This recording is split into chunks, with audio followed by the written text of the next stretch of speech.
வெற்றிவேல் முருகனுக்கு அரோகரா. என் அன்பு குழந்தையே, உன் துணையுடன் நீ சேரும் நேரம் வந்தால் மட்டுமே இப்பதிவை உன்னால் கேட்க முடியும். நீ இப்பொழுது உன்னுடைய வாழ்க்கையில் நிலை குலைந்து தன்னந்தனிமையில் நிற்கின்றாய். உன் துணையை பிரிந்து தவித்துக் கொண்டும் வருகின்றாய். நீ விரும்பியவர், நீ நேசித்தவர் உன் அன்பை புரிந்து கொள்ளாமல் இருக்கின்றார் அல்லவா? கவலைப்படாதே பிள்ளையே, உன் அன்பை நான் அவர்களுக்கு புரிய வைக்கின்றேன். எந்த உறவாக இருந்தாலும் நீ உண்மையான பாசம் வைத்து விடுகின்றாய். ஆனால் அதே பாசம் மற்றவர்களிடம் கிடைக்க வேண்டும் என்று நீ நினைக்கின்றாய் பிள்ளையே.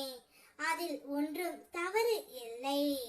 நீ விரும்பிய அந்த உறவாக இருக்கும் பொழுது அந்த உறவு எப்படி உன் மனதை காயப்படுத்தும் என்று நீ யோசிக்கின்றாய். நான் இந்த அளவிற்கு அன்பு வைத்திருக்கின்றேனே, ஏன் அந்த உறவு என்னை புரிந்து கொள்ளாமல் சென்று விட்டதே என்ற உன்னுடைய ஏக்கம் எனக்கு புரிகின்றது.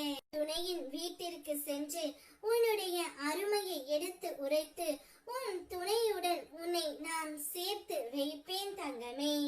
உன் துணையுடன் நீ சேரும் நேரம் வந்தால் மட்டுமே இப்பதிவை முழுமையாக உன்னால் கேட்க முடியும்.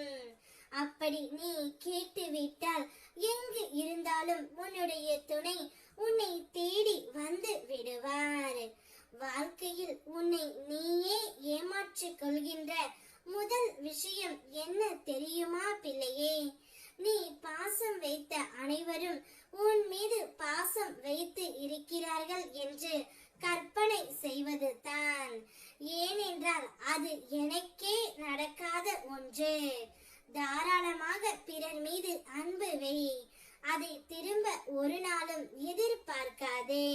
வாழ்க்கையில் நீ யாரை வேண்டுமானாலும் நேசி, ஆனால் அதே அளவிற்கு உன்னையே நேசிக்க வேண்டும் என்று ஏங்கி தவித்துக் கொண்டு இருக்கின்றாய் அல்லவா?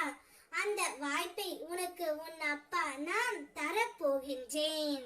நீ மகிழ்ச்சியாக இருக்கக்கூடிய காலகட்டம் இது. நீ நேசிப்பவர்கள் யாராக இருந்தாலும் உன்னுடைய உண்மையான அன்பை நான் அவர்களுக்கு புரிய வைப்பேன்.